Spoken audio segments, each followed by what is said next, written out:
Hello students, आज पढ़ने वाले numericals first chapter rotational dynamics. इसके पहले कुछ वीडियो में इसके पहले जो वीडियोस भेजे थे उसमें थ्योरी थी, लेकिन न्यूमेरिकल रह गए थे। तो न्यूमेरिकल पूरे तो न्यूमेरिकल नहीं ले सकते, तो कुछ न्यूमेरिकल्स अपन लेंगे सिलेक्टिव जो मुझे इम्पोर्टेंट लगते हैं, और बाकी जो बचे जो न्यूमेरिकल्स है वो आपको पीडीएफ में मिल जाएगा। ओके, तो जैसे यहाँ पे 13 नंबर का प्रॉब्लम लिए, और बहुत ही इजी मेथड से मैं बताऊंगा, आखिरी तक पूरा देखिए।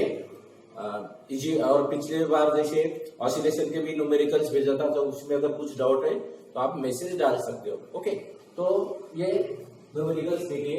Coefficient of static friction between the coin and the gramophone disc is 0.5। Coefficient of static friction यानी mu equal to 0.5। okay, initially the center of the coin is radius of the disc is 8 cm। अब disc के लिए अपन ने capital R radius 8 centimetre, तो senti का meaning होता है 10⁻⁻² metre. मैंने 11th में पढ़ा था। ओके, तो हम सेंटीमीटर को मीटर में कन्वर्ट किए। Then initially the centre of the coin is 2 centimetre away from the centre of the disc. Centre of the disc से कितना डिस्टेंस पे कॉइन 2 सेंटीमीटर, यानी जैसे अगर रोटेट होता है तो 2 सेंटीमीटर ये उसका रेडियस, तो r इक्वल टू 2 सेंटीमीटर यानी 2 × 10⁻² metre. At what minimum frequency, अब मिनिमम फ्रीक्वेंसी कितना होगा, will it start slipping from there, यानी वो स्लीप होना स्टार्ट होगा जस्ट बाय व्हाट फैक्टर, और कौन सी factor will the answer change if the coin is always at the rim. जैसे अपन अगर एक डिस्क अगर ड्रॉ करते, यहाँ पे ये डिस्क है, इसका रेडियस है 8 सेंटीमीटर डिस्क, और यहाँ पे एक कॉइन है जिसका सेंटर से डिस्टेंस है 2 सेंटीमीटर अवे। ओके, तो उसमें मिनिमम फ्रीक्वेंसी निकालना है। जस्ट स्टार्ट इट स्लीप, यानी वो स्लीप होंगी towards the age.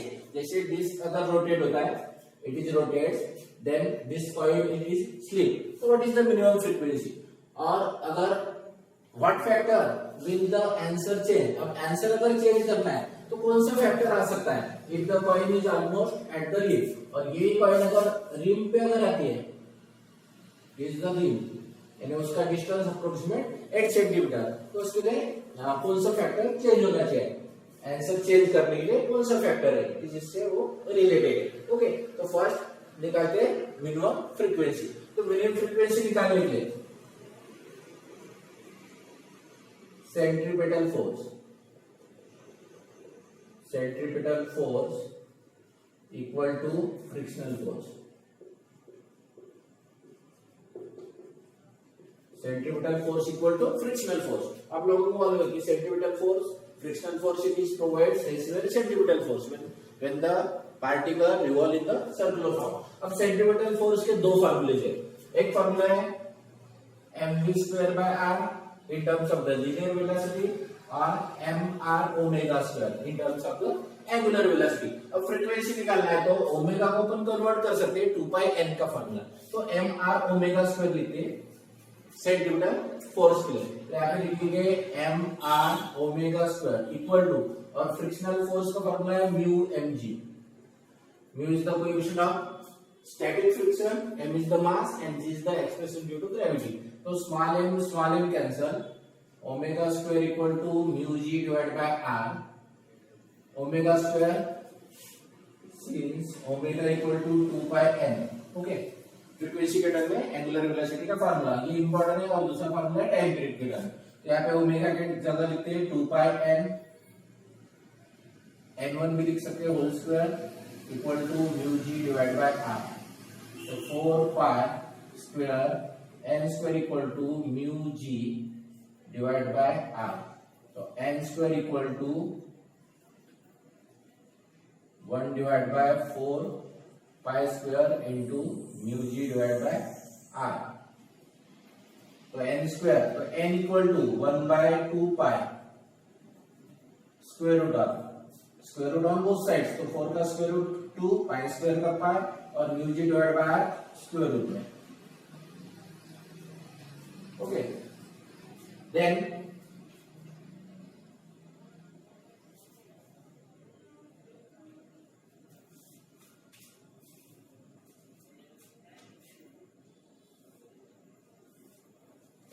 n 1/2 pi square root of mu की वैल्यू कितना है, what is value of mu 0.5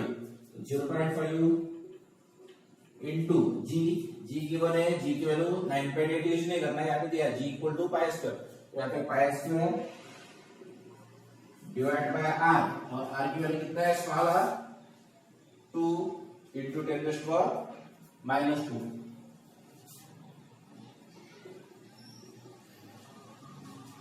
then equal to pi square root के बाद निकालिए pi divide by 2 pi square root of 0.5 का पॉइंट निकालिए, तो ये का 5 डिवाइड बाय यहाँ पे 20 यानी 10 से मल्टीप्लाई 10 से डिवाइड इनटू 10⁻², 10⁻² को ऊपर लिखिए 10⁻², देन पाई कैंसल, 5 का 20 से division 1/2 as it is square root of 5 का डिवाइडेशन होता है 4 टाइम्स, और 10⁻² यानी 100 डिवाइड बाय 4, तो 100 का स्क्वायर रूट निकलता है 10 डिवाइड बाय 2, और 4 का स्क्वायर रूट 2, तो 2 into 2 4, तो 10 डिवाइड बाय 4 होता है 2.5 और hertz.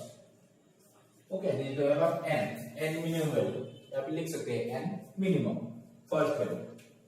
Then second value, okay, second value क्या निकलना है, what factor will the answer will be change. अब यहाँ पे इक्वेशन नंबर 1 दे देते हैं, ये इक्वेशन नंबर 1, ओके, ये आप लिख के रखिए या तो स्क्रीनशॉट ले सकते हो आप। Then from equation 1,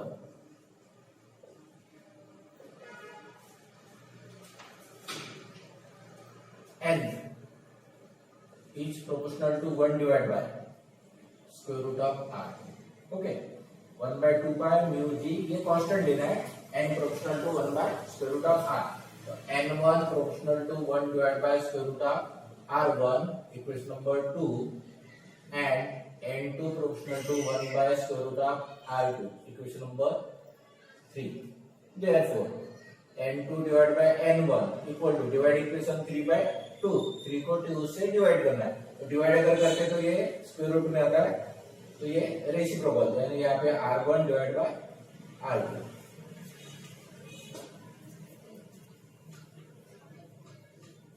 then n2 divide by n1 divide by n1 equal to square root of, अब r1 जो है सेकंड वैल्यू, तो r1 के लिए 2 into 10⁻², यानी r1 जो वैल्यू लेंगे वो कौन सी वैल्यू 2 सेंटीमीटर, सॉरी 2 सेंटीमीटर, और r2 किसके लिए, n2 फ्रीक्वेंसी के लिए। अब फैक्टर कौन सा चेंज होना, यानी कौन सा फैक्टर आंसर को चेंज करता है। अब यहाँ पे देखिए r की वैल्यू है 2 सेंटीमीटर, अब लास्ट में क्या बोला है कि coil is almost at the ring पे, इसका मतलब स्मॉल आर की वैल्यू कौन सी होगी 8 सेंटीमीटर, तो यहाँ पे लिखते हैं 8 into 10⁻²। अब 2 का डिवाइडेशन होता है 10⁻², कैंसिल, 2 का डिवाइडेशन होता है 4 टाइम्स, तो n2 divide by n1 equal to 1 divide by 4 का स्क्वायर रूट लिखता है 2, तो n2 इक्वल टू 1/2 n1, ठीक, ये फैक्टर, यानी ये फैक्टर फ्रीक्वेंसी का क्या चेंज होगा, n2 इक्वल टू 1/2 n1, तो n2 की वैल्यू निकालना था, यहाँ पे लिखा है n2 for r equal to capital R equal to 8 into 10⁻², ये सेकंड केस के लिए, और फर्स्ट केस के लिए r इक्वल टू ये, यानी ये r1 और ये r2, ओके, तो ये first problem.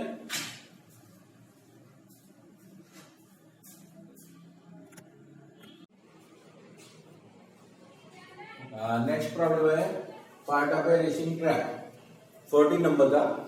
Part of a racing track is to be design for a curvature of 72 metre.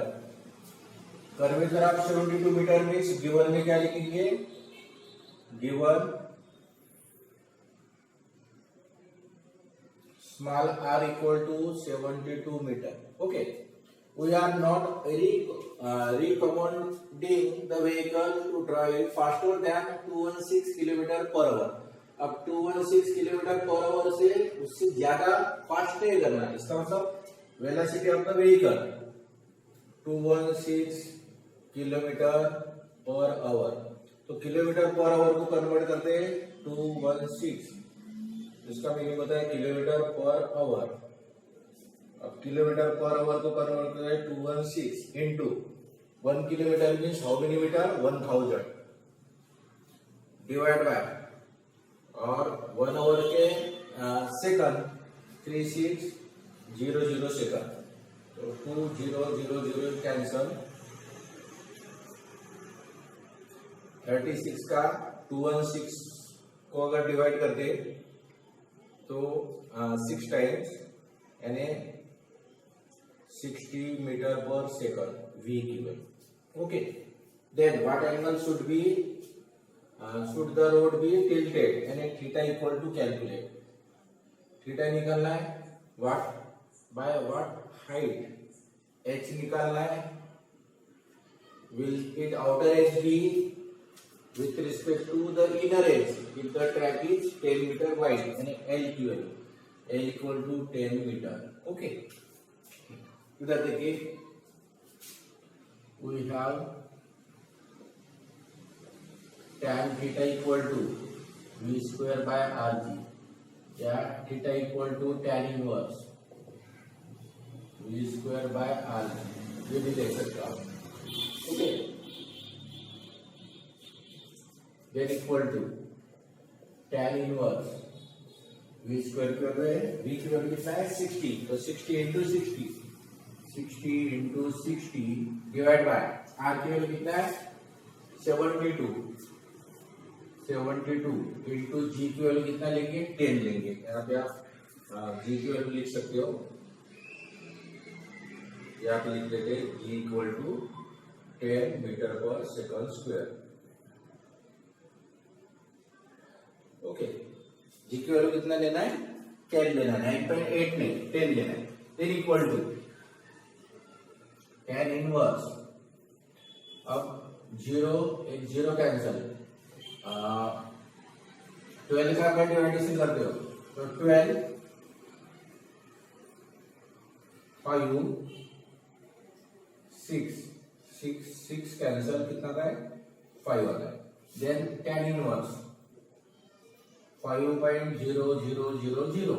Okay, अब क्या करना है लॉग टेबल. मैंने ऑलरेडी लॉग टेबल के 2 वीडियोस आपको सेंड किया है ग्रुप में. ओके, वो लॉग टेबल देख लेना. तो ये एंगल निकालना है, वैल्यूज गिवन है tan इनवर्स, तो 5.0000 कैसे देखना लॉग टेबल में. और वो सेकंड वीडियो में मैंने बहुत इजी मेथड से बताया, वो आप देख लेना. फर्स्ट वीडियो में खाली क्या लिए लॉग और एंटी लॉग कैसे निकालते हैं, मैंटिस कैरेक्टरिस्टिक्स और मैंटिसा. लेकिन सेकंड वीडियो में मैंने क्या बताया कि एंगल कैसे निकालना है, एंगल गिवन है तो वैल्यू कैसे निकालना है, वैल्यू गिवन है तो एंगल कैसे निकालना है. Sine, natural sine, natural cosine, natural tangent बताया, फिर स्क्वायर रूट बताया और रेसिप्रोकल. ओके, तो आप वहां पे देख लेना, ये आपको इजीली समझ में आ रहा है. तो थीटा इक्वल टू 5.0000, तो 5.000 राइट पेज में आता है. तो 5.000 नहीं मिलेगा तो 4 पॉइंट देखना है. उसकी आंसर आता है 78 डिग्री 36 मिनट और 78.60 डिग्री. ओके, आप ये भी वैल्यू लिख सकते हो या टोटल डिग्री में वैल्यू लिख सकते हो. ओके, तो theta equal to 78 degree 36 minutes और 78.69 या कुछ आता है, लेकिन अप्रोक्सीमेट अपन 60 डिग्री टोटल लिखेंगे 78.60 डिग्री में, और ये डिग्री और मिनट्स में वैल्यू दे. ओके, तो ये हुआ आपकी थीटा की वैल्यू. कौन सी वैल्यू हुई थीटा की वैल्यू. अब क्या निकालना है व्हाट हाइट निकालना है. जैसे अगर कोई अगर ट्रैक रहता है, यहाँ पे मैं ट्रैक ड्रॉ करता हूँ. ओके, रेलवे ट्रैक, ये कोई भी अगर रेसिंग ट्रैक है, ये इनर एज है, इसको इनर बोलेंगे और ये आउटर. ओके, और ये हाइट निकालना है एल गिवन है और ये थीटा. तो वहां पे लिखेंगे sine theta from figure. Sine theta equal to opposite side upon hypotenuse, क्योंकि ये अप्रोक्सीमेट 90, तो h डिवाइड बाय l, तो h डिवाइड बाय l तो H equal to L into sine theta. Okay,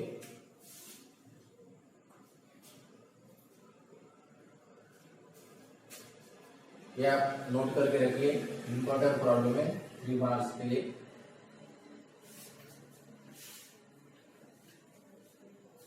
अब देखिए H equal to L।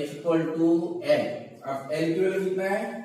L equal to 10 metre wide है road, divide by 10 into sine 78 degree 36 minute equal to 10 into, अब sine 78 degree 36 minute. मैंने पहले बता कि log table के 2 videos भेजे। सेकंड जो पार्ट है, पार्ट सेकंड में सेकंड आपका एंगल की वैल्यू कैसे दिखना है वो आप देख लेना। मैं यहाँ पे डायरेक्ट लिख रहा हूँ, और किसको अगर कुछ प्रॉब्लम है तो 0.9803 0.9803। अब 10 से मल्टीप्लाई करते तो आता है 9.803 मीटर, 9.803 मीटर यानी H की वैल्यू। और इतनी रेसिंग ट्रैक में है पॉसिबल, लेकिन 9.8 मीटर पॉसिबल नहीं है, लेकिन ये प्रॉब्लम है, प्रॉब्लम दिया हुआ है। ओके, इसमें अगर कुछ डाउट है तो आप अपना जो ग्रुप है, व्हाट्सएप का जो ग्रुप है, उसमें आप मैसेज डाल सकते हो। ओके, अगर इसकी अगर डायग्राम चाहिए तो एक सिंपल डायग्राम ड्रॉ करता हूं मैं। ये थीटा, ये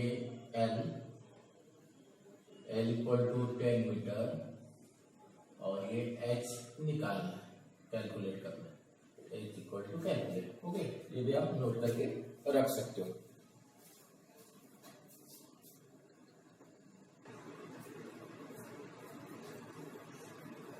नेक्स्ट 60 नंबर प्रॉब्लम है।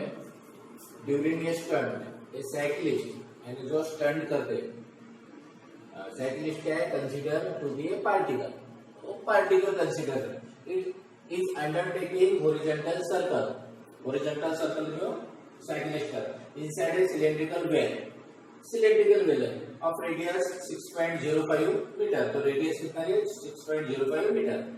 If the residual friction coefficient is 0.5 coefficient static friction है, how much minimum speed? V minimum velocity, speed means velocity, minimum speed निकालना है। Should the stunt artist maintain, वो maintain करना है। तो mass of the artist is 50 kg किसका मास है? Artist का। If he increases the speed by 20%, how much will the force of friction be? 20% का यहाँ पे कुछ भी नहीं लेना कि अगर स्पीड अगर बढ़ाता है 20%, तो इंक्रीज अगर करता है तो friction, how much will the force of friction, force निकालना है तो फोर्स उतना ही रहेगा। अब यहाँ पे अगर एक डायग्राम ड्रॉ करते हैं,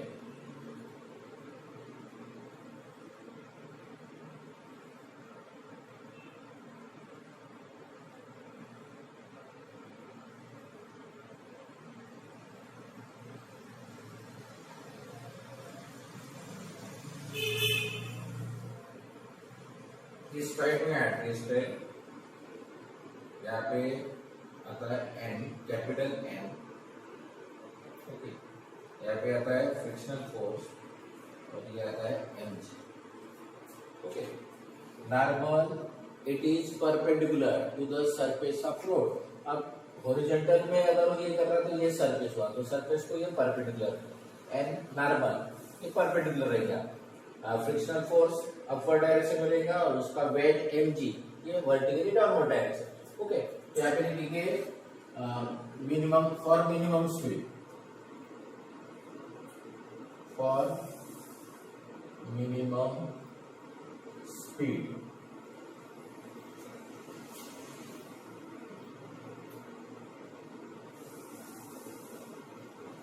frictional force equal to weight. उसका जितना फ्रिक्शनल फोर्स रहेगा इन द अपवर्ड डायरेक्शन, उतना ही उसका वेट रहेगा। इस वॉल जो सिलेंड्रिकल वॉल है, वॉल में frictional force equal to weight. तो फ्रिक्शनल फोर्स आता है mu S into N, okay, equal to M G. But N equal to, अब यहाँ पे देखिए कि एन की जो वैल्यू है, एन जो है it is directed towards the centre. जो हॉरिजॉन्टल जो सर्कल है, एन की जो डायरेक्शन है टुवर्ड्स द सेंटर, और टुवर्ड्स द सेंटर जो डायरेक्शन रहता है फोर्स का, it is nothing but a centripetal force. तो यहाँ पे N equal to M V square by R. Therefore mu S into M V square by R equal to M G. M cancel, v square equal to are G divide by mu S. तो v equal to square root of R G divide by mu S. It is the static friction. S जो suffix है वो static friction, mu और mu इसमें कुछ भी difference. Then equal to square root of what is of R, R की value 6.05 into G की value कितना लेते हैं अपन, 10 लेते हैं, 10 और म्यू एस की वैल्यू है 0.5 स्क्वायर रूट ऑफ। अब 0.5 का 5 को निकाल दे तो यहाँ पे 100 लिखेंगे, यानी 50 आता है, सॉरी 20 आता है। तो 6.05 इंटू 5 से डिवाइड किया 100 तो 20, और 20 से अगर मल्टीप्लाई किए तो ये आता है 1 to 1, और 1 to 1 आता है 11 मीटर पर सेकंड। ओके,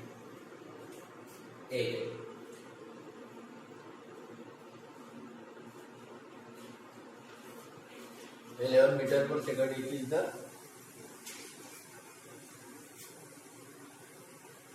यहाँ पे लिख देते हैं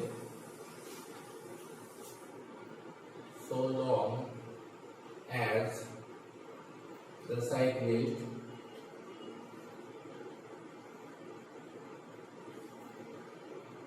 is not sliding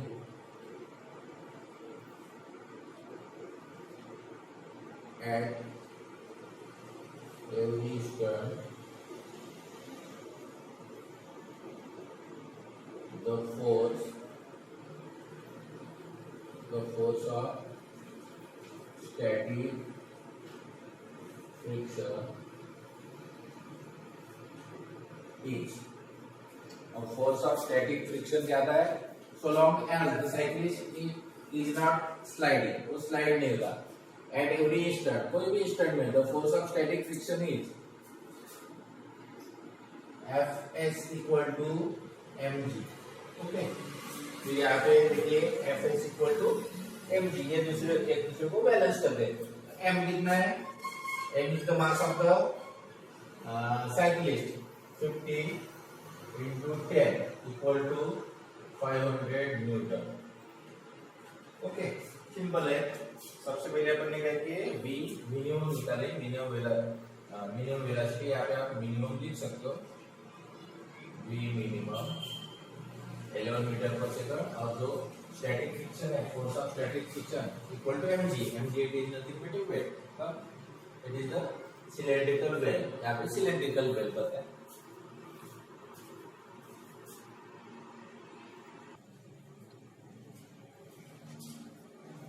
okay, 18 number का प्रॉब्लम है, इधर देखिए, ए मोटरसाइकिलिस्ट एज ए पार्टिकल, वो क्या कंसीडर करना है, पार्टिकल कंसीडर करना है, is undergoing vertical circle inside a sphere of death. Sphere of death है मौत का जो ये स्फीयर रहता है, जैसे सर्कल्स में देखो, the speed of the motorcyclist varies between, उसकी जो स्पीड है वो 6 मीटर पर सेकंड एंड 10 मीटर पर सेकंड। 6 to 10 क्या हो रही है, वेरी हो रही है। Calculate the diameter of the sphere of death, क्या निकालना है, डायमीटर निकालना है, यानी डी निकालना है। Then how much minimum values are possible, तो मिनिमम वैल्यूज कौन से पॉसिबल है फॉर दिस टू स्पीड, दो स्पीड के लिए उसकी मिनिमम वैल्यूज, यहाँ पे अपन ने मैक्सिमम लिखा है, एक्चुअली मिनिमम, तो मैक्सिमम भी लिख सकते हैं। ओके, देन अकॉर्डिंग क्या कहते हैं, according to the conservation law of energy,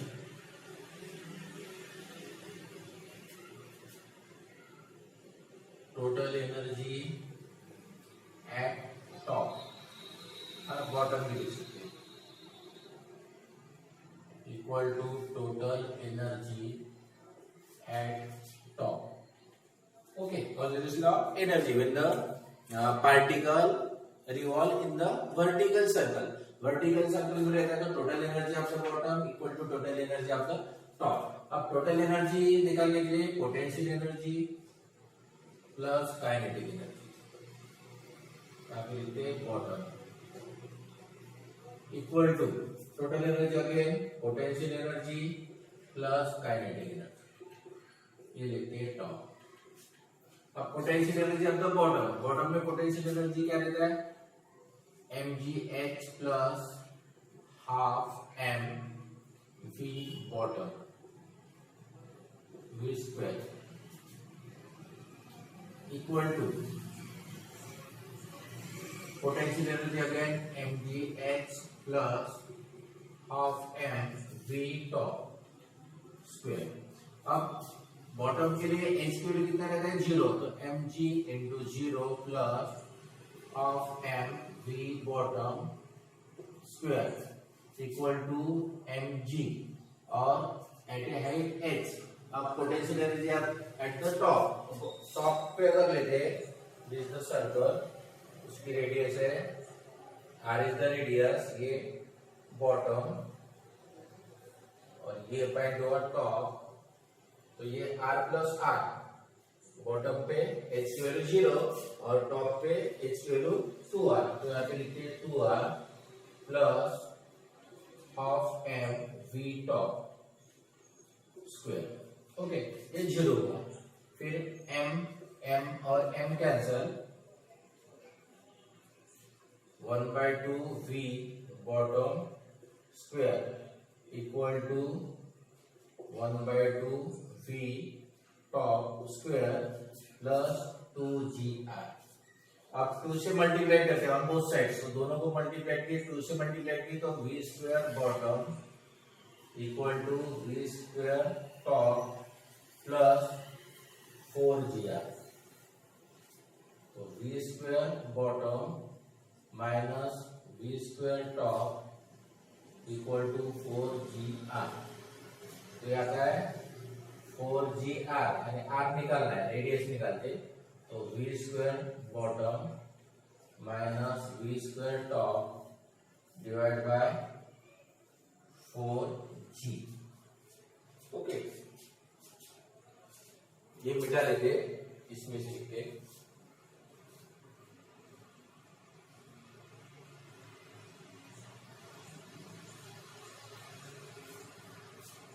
r equal to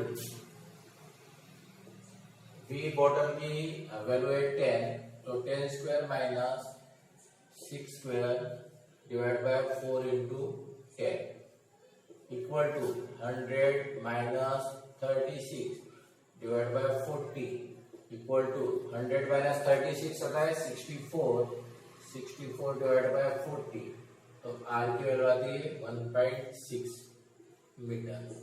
okay, तो therefore diameter means 2 times r, तो 2 into 1.6 equal to 3.2 metre. Okay, ये आंसर है 3.2 मीटर. Also v minimum, अब minimum value when the particle revolve in the vertical circular motion, तो what is the v minimum value at the top, top पे कम से कम value रहती है, bottom पे maximum velocity रहती है, तो स्क्वायर रूट ऑफ rg तो equal to square root of, और r की वैल्यू कितना है, r इक्वल टू 1.6 इंटू 10, तो ये आता है 16 और 16 का स्क्वायर रूट 4 मीटर पर सेकंड. यहाँ पे लिख सकते हैं ब्रैकेट में एट द टॉप और v maximum and equal to square root of 5rg equal to square root of 5 into 1.6 into 10 equal to square root of 80 या ऐसे भी लिख सकते हैं 5 इंटू 16, तो ये वैल्यू आती है 16 का square root 4 square root of 5 metre पर सेकंड, और यहाँ पे लिख सकते हैं एट द बॉटम। ओके, तो ये इंपॉर्टेंट है। बाकी प्रॉब्लम आज के लिए बस इतना ही स्टूडेंट। आप ये प्रॉब्लम अच्छी तरह से देख लेना, और उसमें अगर कुछ डाउट्स है तो आप व्हाट्सएप में मैसेज भी कर सकते हो, और बाकी जो बची जो प्रॉब्लम्स है वो आपको पीडीएफ ये सॉल्व करके रखा मैंने, आपको ये पीडीएफ के फॉर्म में मिल जाएगा। ओके, तो आज के लिए इतना ही। Good work.